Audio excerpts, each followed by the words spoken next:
Yani bence Kur'an-ı Kerim'in dağıtılması çok hoş, güzel bir şey. Yani hani sağ olsun dayım yani dayımız. Yani böyle bir şey yapması bence çok hoş bir şey, yani güzel bir şey. Yani sonuçta Müslüman insanlar olarak birçok yerde Kur'an-ı Kerim'e para veriyoruz ve İncil'i diğer ülkelerde Hristiyanlar İncil'i ücretsiz veriyorlar. Bizde de böyle bir etkinliğin olması gayet güzel bir şey. Bence çok güzel bir çalışma yapıyorlar. Herkesi Kur'an'a bağlıyorlar yani. Bence ilimle ilgili çok güzel bir şey yapıyorlar. Bence de kesinlikle. Okuyacak mısınız? Evet, kesinlikle. Ben zaten hiçbir zaman kaçırmam. Kur'an okumayı çok seviyorum. Yani okumak çok güzel bir şey. Gerekliydi, olması gerekiyordu. Yani İncil dağıtılıyor, geç bile kalındı. Bunlar yani Allah razı olsun. İnsanlara dinimizi yayıyorlar. Allah razı olsun. Çok iyi insanlar.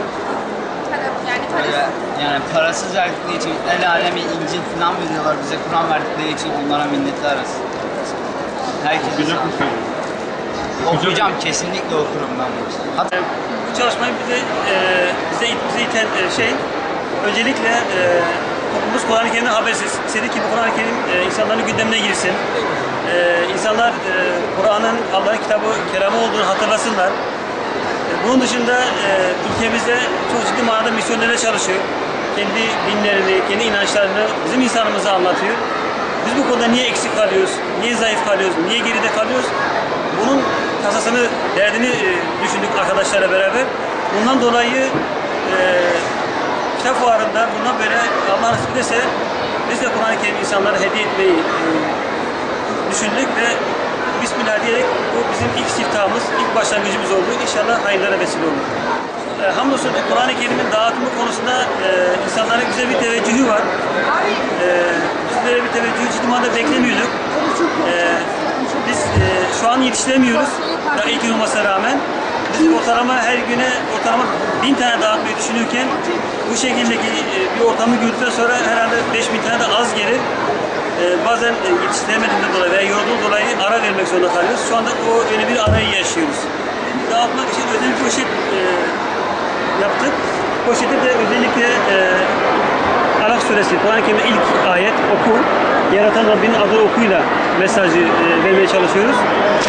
Neyi okuyacak? Kendini, hayatı, Kur'an'ı okumak amacıyla bu şekilde poşet içerisinde Rahane ve Kur'an-ı Kerim'i hediye ediyoruz. Kur'an-ı Kerim güzel hazırlanmış. Hem meali var, hem Arapçası var. Elmalı Hamdi yazarındır. Sadeleştirilmiş Kur'an-ı Kerim.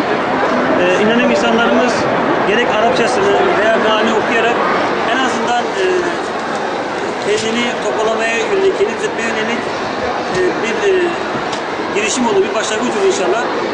Umarım ki bu konuda yani Kur'an-ı Kerim verdiklerimizin %5'i bile, %10'u bile Allah'ın izniyle okuyup istifade ederse bizim için bir başarıdır.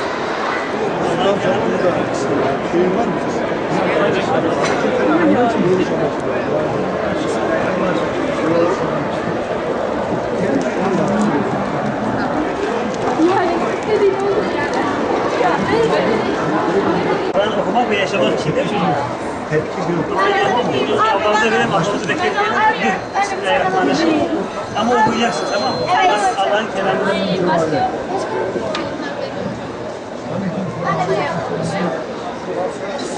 Tamam alırken Rabbim okumayı nasip etsin inşallah.